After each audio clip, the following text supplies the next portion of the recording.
بسم الله الرحمن الرحيم. ازيكم عاملين ايه؟ يا رب دايما تكونوا باحسن صحة وباحسن حال. النهاردة ان شاء الله هنعمل مع بعض السمك البلاميطة او الماكريل، صينية بطريقة حلوة جدا جدا. يا رب يعجبكم الفيديو وتستفادوا منه، ومتنسوش باللايك والشير والاشتراك في القناة. بسم الله الرحمن الرحيم. دلوقتي انا نضفت السمك زي ما انتم شايفين كده، وبعدين ابدأ اعمل له فتحات كده بالشكل ده.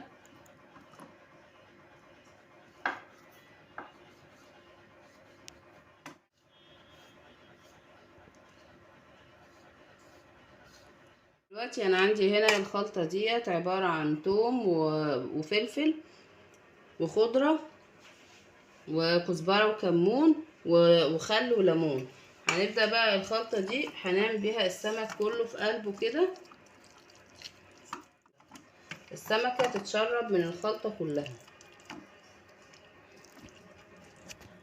دلوقتي بعد ما لفتهم كلهم بالخلطة ديت، هنبدأ بقى هنا عندي انا مخرطة توم وعندي طماطم وخضرة وبصل. هبدأ بقى احط عليهم شوية ملح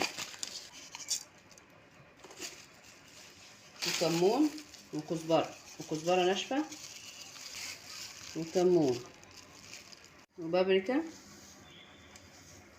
دلوقتي بقى هقلب الخلطة دي كلها على بعض، بصل على طماطم على خضرة على توم. نبدأ بقى كده نقلبهم كلهم على بعض. هنحشي بقى بيها الخلطة بتاعتنا دي، هنحشي كل واحد كده شوية. عندي هنا بقى الصينية اللي انا هشتغل فيها، انا اشتغلت في صاج البوتاجاز. هحط عليه ورق ألمونيا واحط عليه زيت كده عشان السمك ما يلزقش، او الحاجة اللي احطها على الورق الألمونيا ما تلزقش. احط زيت، وبعد كده ابدأ عايزة احط بصل وبطاطس وطماطم.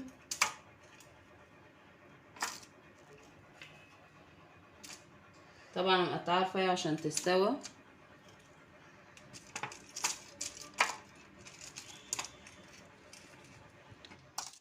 حطيت بصل وطماطم وبطاطس كده فرشه في الارضيه، واحط عليهم خلطه من اللي انا عملتها للسمك.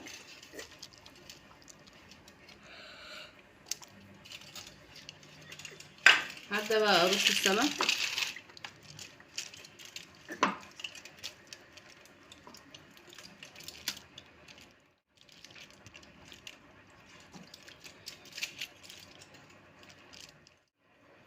هبدا بقى احط بقيه الخلطه دي عليه.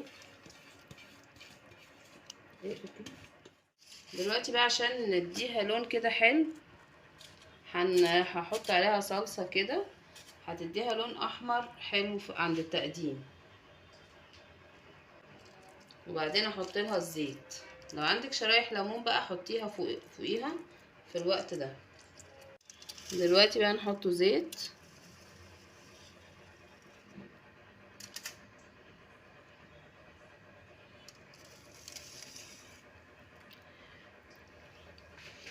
طبعا انا حطيت نص كوبايه ميه بس كده تحت، علشان خاطر ايه البطاطس تستوي بيها. بس كده بقى هحطها في الفرن في الرف اللي في النص على درجه حراره عاليه، اعلى حاجه عندك. وبعدين اول ما ياخد لون من فوق كده، السمك ما بياخدش وقت كتير هيبقى استوى. تتاكدي من السمكيه ان هي ما فيهاش دم، وبعد كده ايه تطلعيها. لو حسيتي ان البطاطس هتعوز شويه ميه، حطي لها شويه ميه زياده. دلوقتي بقى زي ما انتوا شايفين طالعه ريحتها طالعه تحفه جدا جدا، وشكلها حلو جدا جدا. معلقه الصلصه اللي حطيناها فوق ديت عطتها لون احمر وجميل. ودلوقتي بقى هنبدا نقدمها مع الرز الصياديه.